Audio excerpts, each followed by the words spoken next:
નમસ્કાર વિદ્યાર્થી મિત્રો, કેમ છો? મજામાં? ધોરણ 10 અગત્ય બેચના આ વિડીયોની અંદર હું તમારા દરેક વિદ્યાર્થીઓનું હાર્દિક સ્વાગત કરું છું. વિદ્યાર્થી મિત્રો, ધોરણ 10ના એટલે કે અગત્ય બેચના ઓલરેડી આપણે અમુક વિડીયોઝ આવી ચૂક્યા છે. ઇંગ્લિશ હોય, મેથ્સ હોય કે સાયન્સ, બરોબર. હવે આ વિડીયોઝની લિંક આપણે એટલે કે પ્લેલિસ્ટ લિંક આપણે નીચે જે ક્રમમાં તમારે પહેલા વિડીયો કયો જુઓ, બીજો કયો વિડીયો જુઓ, એ કમ્પ્લીટલી ક્રમમાં આપણે પ્લેલિસ્ટ નીચે ડિસ્ક્રિપ્શનમાં આપેલી છે, જે તમે નીચે જઈને ક્લિક કરીને શું કરી શકો છો, જોઈ શકો છો. જો હજી સુધી તમે આ ફર્સ્ટ ટાઈમ આ વિડીયોઝ જુઓ છો અને તમને નથી ખબર કે અથર્વ બેચ અને અગત્ય બેચ શું છે, તેના ફાયદા શું છે, તેમાં કેટલી ફેસિલિટીઝ એટલે કે જે કેટલા મટીરિયલ્સ ને બધું મળશે, એ તમને જો હજી સુધી નથી ખબર તો ટેન્શન લેવાની જરૂર નથી બકા. બરાબર. શું કરવાનું છે? નીચે જવાનું છે, ડિસ્ક્રિપ્શનની અંદર ક્લિક કરવાનું છે, લિંક આપેલી છે, ક્લિક કરો. ફર્સ્ટ વિડીયો આપણો છે કે જેની અંદર કમ્પ્લીટલી કોર્સની ઇન્ફોર્મેશન આપેલી છે. તો ચાલો અગત્ય બેચ, હું સુશીલ કલસરિયા આપ સૌનું હાર્દિક સ્વાગત કરું છું એજ્યુકી ધ એજ્યુકેશન હબ ઉપર.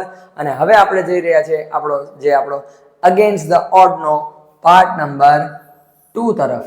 તો ચાલીએ, પ્રસ્થાન કરते हैं. ચલિए. હવે સૌથી પહેલી વસ્તુ કે પાર્ટ નંબર 1 નો વિડીયોઝ આપણે પ્લેલિસ્ટની અંદર અપલોડ થઈ ગયો છે. જો નથી જોયો તો લિંક નીચે છે કીધું એ પ્રમાણે. ઓકે, પ્લેલિસ્ટ લિંક પર ક્લિક કરશો એટલે કમ્પ્લીટલી પ્લેલિસ્ટ એની અંદર આવી જશે. ઓકે, હવે આપણે આગળ વાત કરીએ તો આપણે ચેપ્ટર 1 સ્ટાર્ટ કરેલું, એનો પાર્ટ નંબર 1, જેમાં ટોટલ કેટલી 3 સ્ટોરી છે આપણને ખબર છે. કઈ કઈ હમણાં કહું છું. એમાંથી પહેલી સ્ટોરીનો પાર્ટ 1 આપણે ઓલરેડી રિલીઝ થઈ ચૂક્યો છે, પબ્લિશ થઈ ચૂક્યો છે. ઘણા વિદ્યાર્થીઓ જોઈ પણ લીધો છે. તમે નથી જોયો, જોઈ લો, જરૂરથી જોઈ લો, મજા આવશે. ચાલો, પાર્ટ નંબર 2, જેમાં આપણે સેકન્ડ સ્ટોરી નંબર 2 ઉપર ફોકસ કરવાનું છે. ઓકે, ચાલો. હવે કોના દ્વારા? none other than me myself Sushil Kalsariya દ્વારા. ઓકે, ચાલો. હવે સૌથી પહેલા તો આપણે ચેપ્ટર 1 ની અંદર 3 સ્ટોરી છે. ચેપ્ટર 3 પાર્ટમાં ડિવાઇડેડ છે. પહેલી સ્ટોરી હતી ટ્રેક્સ ટુ તાજનગરની. શેની? Tracks to Tajnagar. એક મિનિટ, થોડીક સિસ્ટમ નવી છે એટલે હલી જાય છે. પોપટલાલ કેમ દુનિયા હિલા દે વૈસે મેં બોર્ડ હિલા દઉં. ચાલો, હવે એ શું છે? Tracks to Tajnagar. Already first video આવી ચૂક્યો છે આનો, બરાબર. આનો કમ્પ્લીટ વિડીયો આપણે નીચે ડિસ્ક્રિપ્શનમાં મૂકેલો છે. કીધું એ પ્રમાણે ફરી વાર સર વારંવાર કહો છો કેમ કે તમે નથી જોયો તો જોઈ લો યાર. ચાલો, હવે આજે આપણે સેકન્ડ સ્ટોરી જે કહે છે સીતાપુર લાઇટ, એના વિશે વાત કરવાની છે. અને થર્ડ સ્ટોરી આપણી હશે પલક્કડ પબ્લિક લાઇબ્રેરી. બરાબર સર, આ બધી સ્ટોરીઓ રિયલ છે? હા, રિયલ છે. અને એ સ્ટોરીઓ ઘણી ઇફેક્ટિવ પણ છે, આપણા માટે બહુ કામની છે. જેમ મેં આગળ કીધું ફર્સ્ટ લેક્ચરની અંદર કે અગેન્સ્ટ ધ ઓડ્સ, મુશ્કેલીઓનો સામનો કરો. સફળતા મેળવવા માટે ઘણી બધી મુશ્કેલીઓ છે જેનો સામનો તમારે કરવો પડશે. લોકોની ગાળો પણ ખાવી પડશે, લોકો ટોન્ટ પણ મારશે, બધું થશે. પણ એનો અર્થ એવો નથી કે તમે જે કામમાં એક્સપર્ટ છો કે જે બાબતમાં તમે સફળતા મેળવવા માંગો છો ત્યાં તમે અટકી જાઓ. ઘણા લોકો ગાળો ખાય છે, બરાબર, થોડીક વધારે, પણ જ્યારે સફળતા મળશે ને ત્યારે બધા ક્રેડિટ લેવા માટે આવશે. મેં કીધું તું, આપણને ખબર જ છે. એટલે મુશ્કેલીઓનો સામનો કરતા રહો, હસતા રહો અને આગળ વધતા રહો. ચાલો આગળ વધીએ. હવે ચેપ્ટર 1 નો પાર્ટ નંબર 2 સીતાપુર લાઇટ. વિદ્યાર્થી મિત્રો, એક વાત કહો મને, થોડીક વાર માટે આપણે માની લો તમે જે પંખા નીચે બેઠા છો કે એસી નીચે બેઠા છો, જ્યાંથી બેસીને આ વિડીયો જુઓ છો, એ લાઇટ જતી રહી તો તમારી હાલત શું થાય? તમારા રિએક્શન શું હોય? સર મજા જ ના આવે, એ ખોટી મસ્તી નહીં થાય ને. ગરમી થવા મળે, મજા ના આવે. એમાં અત્યારે બફારો તો તમે જુઓ યાર. ચાલો, હવે સિમ્પલ વસ્તુ છે, જે લાઇટ વગર આપણે 1 સેકન્ડ કે 1 મિનિટ પણ નથી રહી શકતા, એવી લાઇટ વગર, એવી વીજળી વગર કે જેના વગર આપણું જીવન એકદમ અંધકારમય છે અને એકદમ કેવું છે, જાણે કંઈ હોય જ નહીં, કંટાળાજનક. એ લાઇટ હજી પણ આજે પણ ઘણા બધી જગ્યાઓએ પહોંચેલી નથી. જંગલના અમુક વિસ્તારો છે ત્યાં હજી પણ આ પરિસ્થિતિઓ રહે છે કે ભાઈ કદાચ લાઇટ હોય તો થોડીક વાર માટે આવે, પછી પાછી કલાક 2 કલાક, આખો દિવસ, 2 દિવસ માટે જતી રહી છે. હવે વિચાર કરો એ પરિસ્થિતિમાં લોકો કેમ રહેતા હશે, બરાબર. હવે આપણે તો એ જ વસ્તુ અહીંયા છે કે ભાઈ અહીંયા આપણને શું કીધેલું છે? In rural Uttar Pradesh over 60% of the households are without power. જો કેટલા નવા શબ્દ છે, એક તો રૂરલ, બીજું હાઉસ હોલ્ડ્સ. ચાલો સમજીએ. પેલા માર્કર પેનને છે ને થોડીક પતલી કરી નાખી એટલે આપણને છે ને મસ્ત લખેલું ફાવે, બરાબર. એટલે પહેલો શબ્દ આપણો કયો છે? રૂરલ. તો રૂરલનો અર્થ શું થાય? ગ્રામ્ય વિસ્તાર. બરાબર, એ હજી પણ ગ્રામ્ય વિસ્તારમાં ક્યાંની વાત કરેલી છે? ઇન રૂરલ ઉત્તર પ્રદેશ, મતલબ ઉત્તર પ્રદેશના ગ્રામ્ય વિસ્તારની અંદર 60% ઓફ હાઉસહોલ્ડ્સ એટલે શું થાય? હાઉસહોલ્ડ્સ એટલે કે ઘરો, ઘર વખરીઓ. બરાબર, કે એવા 60% જેટલા એવા ઘરો છે ઉત્તર પ્રદેશની અંદર ગ્રામ્ય વિસ્તારમાં કે જેમની પાસે હજી પાવર મતલબ વીજળી નથી. સીતાપુર ડિસ્ટ્રિક્ટ એટલે આપણને બધાને ખબર છે જિલ્લો, is one such a place with no power, કે એ પણ એવી જ એક જગ્યા છે કે ભાઈ જ્યાં શું નથી? કોઈ પણ પ્રકારની વીજળી નથી. A small social enterprise. બરાબર, શું છે? સોશિયલ એન્ટરપ્રાઇઝ એટલે શું થાય? શું થશે? સામાજિક ઉદ્યોગ. મતલબ જે સેવા પણ કરે અને ઉદ્યોગ પણ કરે, મતલબ ઓછા નફાના આધારે ઉદ્યોગ કરે, એને કહેવાય સોશિયલ એન્ટરપ્રાઇઝ કહે, કે જે સેવા કરવાનું કામ કરે. કોલ્ડ મેરા ગાંવ પાવર, કે જેનું નામ શું છે? મેરા ગાંવ પાવર. ટૂંકમાં MGP, આના પર શોર્ટ નોટ આવશે આપણે. બરોબર, એટલે યાદ રાખી લેજો. MGP મતલબ Mera Gaon power is trying to change things. બરોબર, ચેન્જ એટલે બદલાવ, થિંગ્સ એટલે આપણે અહીંયા શું થાય? વસ્તુઓ થાય. પણ અહીંયા શું કયા અર્થમાં વાપરેલું છે? પરિસ્થિતિના અર્થમાં, કે એ પરિસ્થિતિને શું કરવા માંગતા હતા? ધીમે ધીમે બદલાવ કરવા માંગતા હતા. They are putting 2 solar panels at a time, કે એક સમય એક જ જગ્યાએ કેટલા? 2 સોલર પેનલ એક જગ્યાએ મૂકી રહ્યા હતા. In just over a year, માત્ર એક વર્ષમાં, કેટલા? એક જ વર્ષમાં MGP has connected. MGP એ કેટલા? કનેક્ટેડ એટલે જોડી લીધા હતા. કેટલા લોકો સાથે જોડાઈ ગયા હતા? મોર દેન 3500 કસ્ટમર્સ, કે 3500 થી પણ વધારે ગ્રાહકો સાથે જોડાઈ ગયા હતા. To solar power mini grids, અહીંયા શું આવશે? Yes, mini grids at a village level. ચલો હવે સમજીએ મિની ગ્રીડ્સ કહેવાય કોને. બરાબર, મિની ગ્રીડ્સ એટલે તમે ઘણી જગ્યાએ, પેલા આપણે રાજસ્થાન કે કચ્છમાં છે, મને બહુ આઈડિયા નથી. બરાબર, કે જ્યાં આખો સોલર પાવરનો પ્લાન્ટ છે, કે જ્યાં એક આખી ફિક્સ એરિયામાં સોલર પેનલો જ ફિટ કરેલી છે, કે જ્યાંથી એ લોકો શું કરે છે? વીજળી ઉત્પન્ન કરે છે ને બધે પ્રોવાઈડ કરે છે. તો જે આખો એરિયો છે કે જ્યાં એક સાથે બહુ બધા સોલર પેનલ બેસાડેલા હોય કે જ્યાંથી વીજળી ઉત્પન્ન થઈ શકે, એને કહેવાય mini grids. Solar power mini grids કહેવાય છે. બરાબર, આગળ વધીએ તો આગળ આપણને શું કીધેલું છે? વિલેજ બાય વિલેજ, એક ગામડેથી બીજા ગામડે MGP ઇઝ બિલ્ડિંગ. જો બિલ્ડિંગના બે અર્થ થાય. બિલ્ડિંગ એટલે એક તો મકાન, પણ અહીંયા કયા અર્થમાં છે? જો solar power MGP is building, આ ક્રિયાપદના રૂપમાં છે. બરાબર, એટલે શું થશે? બિલ્ડિંગ એટલે કે બનાવવું, ઘડવું. શું થશે? ઘડવું અથવા તો બનાવવું. ચલો, કે શું કરી રહ્યા છે? MGP is building network of low cost. Low cost એટલે ઓછો ખર્ચો, ઓછા ખર્ચાવાળા સોલર માઇક્રોગ્રીડ્સનો શું કરી રહ્યા હતા? પ્રોવાઈડ કરી રહ્યા હતા. અને એનું આખું એક નેટવર્ક બનાવ્યું હતું કે જે લોકોને શું કરતા હતા? એ લોકો પ્રોવાઈડ કરતા હતા. પ્રોવાઈડ, અને એ લોકો શું આપતા હતા? પ્રોવાઈડ એટલે શું કરવું? આપવું. બરાબર, પ્રોવાઈડ એટલે આપવું, કે તેઓ શું આપતા હતા? 2 LED lights and a mobile charging point, કે 2 LED લાઇટ અને એક મોબાઈલ ચાર્જિંગ પોઈન્ટ આપતા હતા. ટુ ઓલ પેઇંગ હાઉસહોલ્ડ, કે જે લોકો ખરીદતા હતા, મતલબ એના બદલામાં એ લોકોએ શું કરવાનું હતું? જેટલો ખર્ચો થતો હોય થોડો ઘણો, મતલબ ભાડું કે એ પ્રમાણે આપણે કહીએ ને ટોરેન્ટ વાળા કેમ આપણને બિલ આપે છે, વીજળી યુઝ કરવા દે ને એના બદલામાં આપણી પાસે બિલ લે, એની જેમ. At a cost of 25 rupees per week. અઠવાડિયાના કેટલા? 25 રૂપિયા. મતલબ મહિનાના તમે જોઈ લો ને તો 100 થી 125 રૂપિયા મેક્સિમમ. 125 બી નહીં થાય. બરાબર, એની કરતા બી ઓછા. 100 તો પાક્કા.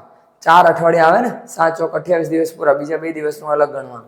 એટલે 100 થી 110 120 જે કઈ આવતા હોય, બરાબર, એ પ્રમાણે એ મહિના માટે એટલે કે 25 રૂપિયા પર વીક વાપરવા માટે આપતા હતા. That is cheaper. ચીપર એટલે શું થશે? ચીપર એ કયો ડિગ્રી છે? આ કઈ ડિગ્રીનું આપણે રૂપ છે, વિશેષણ છે? તો એ છે કયું? 3 ડિગ્રી હતી ને, કમ્પેરેટિવ, સુપરલેટિવ અને કઈ પોઝિટિવ. તો આ કમ્પેરેટિવનું છે ચીપર. ચીપરનું આપણે મૂળ રૂપ લખીએ ને તો એ શું થાય? ચીપ. ચીપ એટલે સસ્તું. શું થશે? સસ્તું. કે તેઓ ધેટ ઇઝ ચીપર ધેન, કે શેના કરતા સસ્તું હતું? કેરોસીન કરતા પણ સસ્તું હતું. which can cost almost double across a month, કે જે મહિનાના અંતે કેવું થઈ જતું હતું, ડબલ થઈ જતું હતું. મતલબ જો આટલો જેટલો ખર્ચો આ સોલર પેનલની સાથે વીજળીમાં મળે છે ને, જેટલો ખર્ચો થાય છે એની કરતાં ડબલ ખર્ચો મહિનાના અંતે શેમાં, કેરોસીનમાં થઈ જતો હતો. અને આપણને ખબર છે કે કેરોસીન જેટલા પણ લોકો આવી રીતે યુઝ કરે છે એના ગેરલાભો કેટલા છે. એક તો ધુમાડો થાય, બરાબર, પ્લસ ગરમી, અને ત્રીજી વસ્તુ એ ધુમાડાના કારણે આપણે કે જે વ્યક્તિ ત્યાં છે એની સામે હાજર છે એની શું થાય, તબિયત પણ ખરાબ થઈ શકે અને લાંબા સમયગાળે અસર પણ કરી શકે, બરાબર. તો એટલા માટે કેવું હતું કે ડબલ કોસ્ટ એટલે વધારે પડતો ખર્ચો ડબલ થઈ જતો હતો. આગળ, solar power as a smokeless. શું કીધું છે? સ્મોકલેસ. તમારે આ વિજ્ઞાનમાં પણ આવી ગયેલું છે, યાદ કરો. સ્મોકલેસ એટલે ધૂમ્ર રહિત. શું છે? ધૂમ્ર રહિત. કેવી? જે આ સોલર પાવર છે કેવી છે? ધૂમ્ર રહિત. સોર્સ એટલે શું થશે? સોર્સ એટલે કે સ્ત્રોત. શું થશે? સ્ત્રોત. કે એક ધૂમ્ર રહિત સ્ત્રોત તરીકે શું કરે છે? કામ કરે છે, આપણને પ્રકાશ પ્રોવાઈડ કરે છે. Comes with added benefits to customers health. કે શેની સાથે? કે કસ્ટમર, ગ્રાહકોની જે સ્વાસ્થ્ય છે એની સાથે જોડાયેલું છે. મતલબ કે અહીંયા જે જોવા જાઓ ને તમે, બરોબર, તો એ એનો ફાયદા, બેનિફિટ્સ એટલે શું થશે? ફાયદા, બરોબર. બેનિફિટ્સ એટલે કે ફાયદા, કે એના ફાયદા હતા, બરોબર. આ ફાયદા એની સાથે જ આપણને મળતા હતા. આગળ વધીએ તો શું કહે છે? Installing a microgrid is a grand event. Grand એટલે વિશાળ, મોટી. ઇવેન્ટ એટલે ઘટના, કાર્યક્રમ. ઇવેન્ટ એટલે શું થશે? ઘટના અથવા તો કાર્યક્રમ. કે શું હતું? કે સોલર પાવર જે ઇન્સ્ટોલિંગ એટલે શું થાય? આપણે સર મોબાઈલમાં ઇન્સ્ટોલ કરીએ એપ્લિકેશન. હવે ભાઈ એ નહીં. ઇન્સ્ટોલિંગનો મુખ્ય અર્થ ગુજરાતીમાં શું થાય એમ. ઇન્સ્ટોલિંગનો મુખ્ય અર્થ થશે, શું થશે? લાગુ પાડવું. શું થશે? લાગુ પાડવું. ઇન્સ્ટોલિંગ એટલે કે લાગુ પાડવું. અને કે માઇક્રોગ્રીડ્સ, જ્યારે સોલર માઇક્રોગ્રીડ્સ એ લોકો એપ્લાય કર્યા હતા તે એક બહુ મોટા કાર્યક્રમ, મોટી ઘટના બની ગઈ હતી. એટલે કે એ બહુ લોકો બહુ જોવા માટે આવતા હતા. આપણે છે ને જેસીબી કી ખુદાઈ દેખને જાતે હો ના સબ લોગ, બરાબર, જોવા જાઓ રસ્તા પર આમ કરીને આમ ઊભા રહેશે, કામ તો કે જો 2 મિનિટ ખમો જોઈ લેવા દો, મજા આવે છે. સર એ પણ સાચી મજા, આ વાત સાચી છે.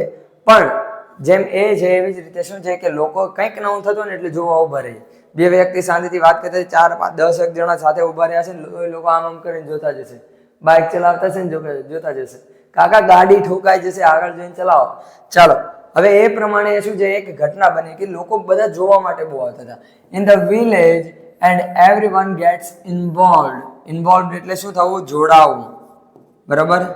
ઇન્વોલ્વડ એટલે કે જોડાવું, કે દરેક વ્યક્તિ એમાં શું થાય છે? જોડાય છે. ઇન ધ વિલેજ ઓફ દમદમપુરવા, બરાબર, એ ગામડાનું નામ છે. દમદમપુરવા એ શું છે? ગામડાનું નામ છે. ધ ટીમ મેપ્સ એટલે માપવું. The team maps the village house by house.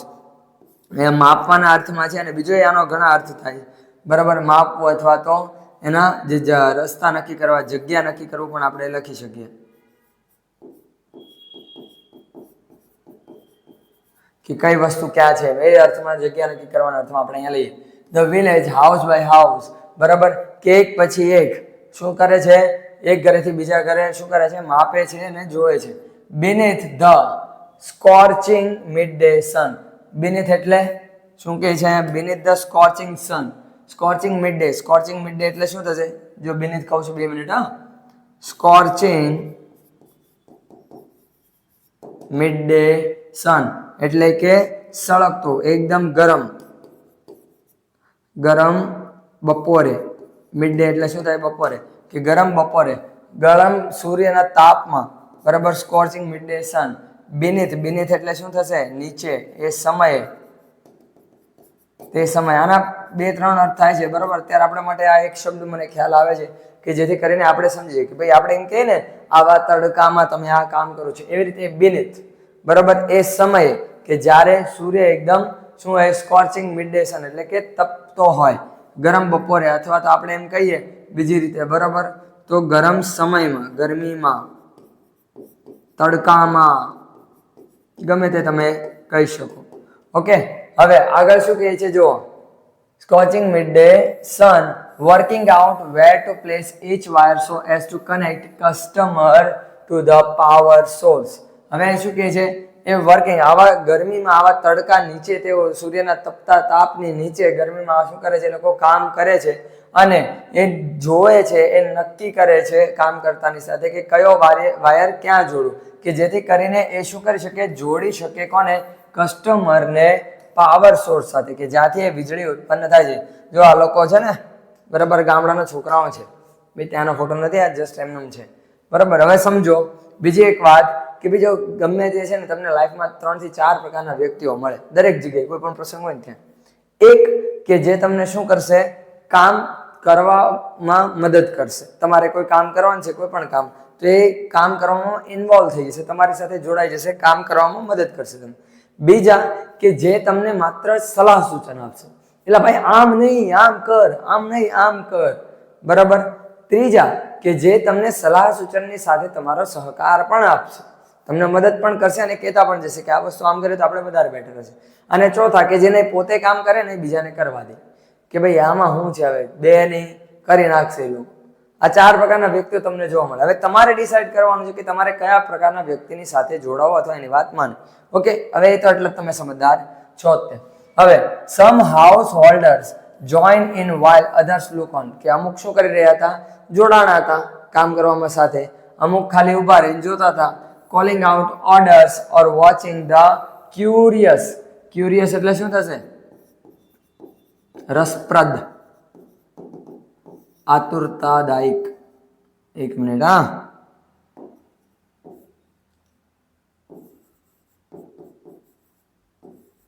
આતુર, બરાબર. હવે શું કહે છે? Curious proceedings. પ્રોસિડિંગ્સ એટલે શું થશે? પ્રક્રિયા.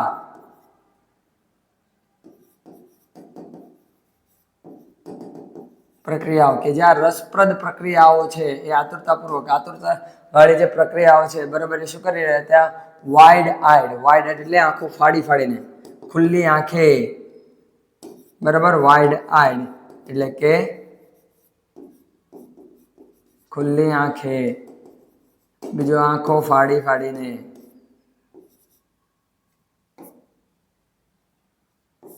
શું થશે? આંખો ફાડીને જોઈ રહ્યા હતા, બરાબર. આપણે અહીંથી લાઈન કરી દઈએ એટલે તમને ખ્યાલ રહે.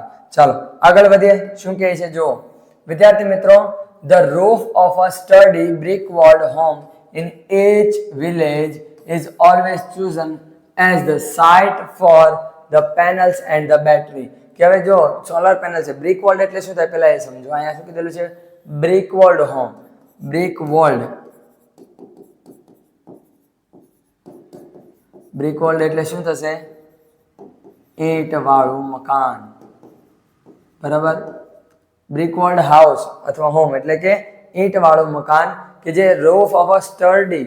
સ્ટર્ડી એટલે કે મજબૂત. સ્ટડી એટલે શું થશે? મજબૂત. કે જે રૂફ, રૂફ એટલે આપણને ખબર, જે ઘરનું છાપરું, ઉપરનું જે છાપરું છે કેવું હોય? મજબૂત હોય. ને એ ઘર શેનું બનેલું હોય? સિમેન્ટનું બનેલું હોય. સિમેન્ટ એટલે કે આવી રીતે ઈંટનું બનેલું હોય. દરેક ગામમાં એને તે શું કરવામાં આવતું? ચૂઝન એટલે પસંદ કરવું. As a site. સાઇટ એટલે જગ્યા તરીકે. શેનું? શેના માટે? તો પેનલ અને બેટરી મૂકવા માટે. સોલર પેનલ છે તો એ વીજળી ઉત્પન્ન કરતો, એ ક્યાં છે બચત થશે? વીજળી ક્યાં ઉત્પન્ન થઈને જમા થશે? બેટરીને. તો એ બંને ત્યાં લગાડવામાં આવતી હતી. Azaz, one of the company's first electrician to be recruited from the local district block of Revsa, કે જે આ શું નામ છે? અઝાઝ, કે જે શું હતો? પહેલો, અને એમાંથી કંપનીનો પહેલો એક ઇલેક્ટ્રિશિયન હતો જે રિક્રુટેડ. રિક્રુટેડ એટલે ભરતી કરવી. શું થશે? રિક્રુટેડ એટલે કે ભરતી કરવી, કે જેની ભરતી કરવામાં આવી હતી. ક્યાંથી? લોકલ ડિસ્ટ્રિક્ટ એટલે કે સામાન્ય જિલ્લામાંથી, કોઈ જિલ્લામાંથી. બ્લોક ઓફ, જે ક્યાં શેનો હિસ્સો હતો? રેવસાનો હિસ્સો હતો. install the panel in a southerly direction. ચલો સાઉથરલી એટલે કે શું થશે? દક્ષિણી. સાઉથરલી એટલે કે દક્ષિણી. અને અહીંયા બીજું શું કીધું છે? ડાયરેક્શન. ડાયરેક્શન એટલે દિશા. ડાયરેક્શન એટલે કે દિશા. કે દક્ષિણી દિશા તરફ શું કરી રહ્યો હતો? એ પેનલ રાખે અને ત્યાંથી એ પેનલને જોડતા હતા. Capture as much sunlight as possible. કે શું કરી રહ્યા હતા? કે જેવો કેપ્ચર છે સનલાઇટ એટલે કે સૂર્યપ્રકાશ એ બાજુ કેવો દક્ષિણ દિશા તરફ વધારે પડે એટલા માટે. ઓકે, આગળ હવે જોઈએ. We are saving our environment with these lights and there is no pollution in our homes either. કે હવે શું કરી રહ્યા છે? સેવિંગ એટલે બચાવવું, એન્વાયરમેન્ટ એટલે પર્યાવરણ. કે અમે હવે પર્યાવરણને બચાવી રહ્યા છીએ with these lights. કે શું? શેની મદદથી? આ પ્રકાશની મદદથી. and there is no pollution. અને હવે કોઈ પણ પ્રકારનું પ્રદૂષણ નથી. in our homes either. કે અમારા ઘરમાં પણ હવે કોઈ પ્રકારનું પ્રદૂષણ રહ્યું નથી. જો પૃથ્વી આપણે જેની પર રહે છે એને બચાવવું કેટલું જરૂરી છે મારે કહેવાની જરૂર નથી. તમે ગ્લોબલ વોર્મિંગ ને બધું ભણો જ છો. એનું કારણ શું છે એ પણ તમને ખબર જ છે, બરાબર. પણ પોલ્યુશન જો આ આપણને અહીંયા તો નથી દેખાતું, પણ જે એવી ઇન્ડસ્ટ્રીઝ એરિયા છે ત્યાં તમે કોઈક દિવસ જાઓ અને દૂરથી તમે કદાચ જુઓ ને તો તમને આ ક્લિયર દેખાશે. આ દ્રશ્ય સેમ ટુ સેમ દેખાશે. ઓકે, હવે એટલા માટે આપણે આ બચાવવું જરૂરી છે. કે either says farmer from the village. આવું કોણ કહે છે? ગામડાના જે ખેડૂતો છે એ કહે છે. અહીંયા આગળ હવે આપણે જોઈએ તો લાસ્ટ પેરેગ્રાફ, બરાબર. New businesses are starting to emerge. Emerge એટલે શરૂ થવું, કઢાવવું, બરાબર. કે જે હવે નવા બિઝનેસો છે એ શું થવા? સ્ટાર્ટિંગ શરૂઆત થવા, ઘડાવા જઈ રહ્યા છે. amongst the customers too. અને ગ્રાહકો વચ્ચે પણ. amongst એટલે વચ્ચે,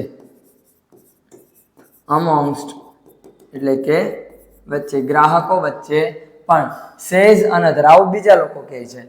in one village. કે એક જ ગામમાં customers are using the light to wave saris by night. wave, wave એટલે શું કરવું? એક જગ્યાએથી બીજી જગ્યાએ પહોંચાડવું, બરાબર. wave હલનચલન થાય, પછી એક જગ્યાથી બીજી જગ્યા એ લઈ જવું. કે હવે કે પછી ઘડવું એટલે કે સાડી વાળવી પણ થાય, બરાબર. સાડી ફોલ્ડિંગ કરે ને એને પણ શું કહેવાય? વેવ. કે રાતે એ કામ કરતા હતા. ઇન અનધર અને બીજી જગ્યાએ વન મેન કે એક વ્યક્તિ now has a night business making plastic table cloth. Plastic table cloth એટલે શું? જો આ પ્લાસ્ટિક ટેબલ ક્લોથ છે, બરાબર. કે અહીંયા તમે જોઈ શકો છો. હવે અહીંયા છે શું? કે જો આ પ્લાસ્ટિક ટેબલ ક્લોથ છે ને, બરાબર. એ આપણે તમે ઘણી જગ્યાએ રેસ્ટોરન્ટમાં જતા હશો કે પ્લાસ્ટિકના જે ઉપર પાથરેલા હોય ને એ શું કહેવાય? પ્લાસ્ટિક ટેબલ ક્લોથ કહેવાય, બરાબર. હવે અહીંયા આપણને બીજું શું કહે છે? જો કે he says, એવું બીજા કહે છે. it's nice to have light while we cook and eat. કે જ્યારે આપણે ખાવાનું ખાતા હોઈએ કે બનાવતા હોઈએ, બરાબર, તો એ સમયે લાઇટ હોય તો પ્રકાશ હોય તો આપણને ઘણો આધાર રહે છે. our children are also studying more now. કે હવે અમારા બાળકો શું કરી રહ્યા છે? વધારે મહેનત કરી રહ્યા છે અને વધારે સારી રીતે ભણી રહ્યા છે. હવે સીધી વાત છે કે ભાઈ તમે ખાવાનું ખાઓ, મસ્ત સરબસ. હવે ચાલો, બરાબર, તમે ખાવાનું ખાઓ તો સીધી વાત છે કે તમારે એ સમયે પ્રકાશ તો હોવો જરૂરી છે ને. સર એવું તો તમે શું વાત કરો? એવું કઈ જરૂરી થોડું છે? ખાતી વખતે ત્યાં કઈ મોઢામાંથી થોડું નાકમાં આવી જશે? ભાઈ એવું નથી. પણ તમે ખાવાનું ખાઓ ત્યારે પ્રકાશ ન હોય ને હોય ખાવાના રીતમાં, કે પછી તમે આમ જોવા જાવ તો ઈચ્છામાં ફરક પડે, બરાબર. અને ખાવાની મજા ના આવે. અંધારામાં તમે ખાવા જાવ તમને ગમશે? નહીં ગમે. તો એટલા માટે એવું કહે છે કે હવે આ જગ્યાએ શું છે? પ્રકાશ છે. હવે વિદ્યાર્થી મિત્રો, આજના વિડીયોની અંદર આટલું જ. આ વિડીયોને બને તેટલો તમારા વિદ્યાર્થી મિત્રો, તમારા જે મિત્રો છે એની સુધી શેર કરો, જેથી કરીને એ પણ આ વિડીયોઝ જોઈ શકે અને પાઠને વધારે સારી રીતે સમજી શકે, જેથી કરીને એક્ઝામમાં આની જે શોર્ટ નોટ્સ કે ક્વેશ્ચન આન્સર પૂછાય છે એ સારી રીતે આન્સર આપી શકે. હવે મળીશું આપણે નેક્સ્ટ વિડીયોની અંદર. પણ એ પહેલા પીડીએફની લિંક નીચે ડિસ્ક્રિપ્શનમાં આપવામાં આવેલી છે, ત્યાંથી તમે એ જોઈ શકો છો. તો હવે મળીશું આપણે નેક્સ્ટ વિડીયોમાં. ત્યાં સુધી ધન્યવાદ. Enough four today and have a great day.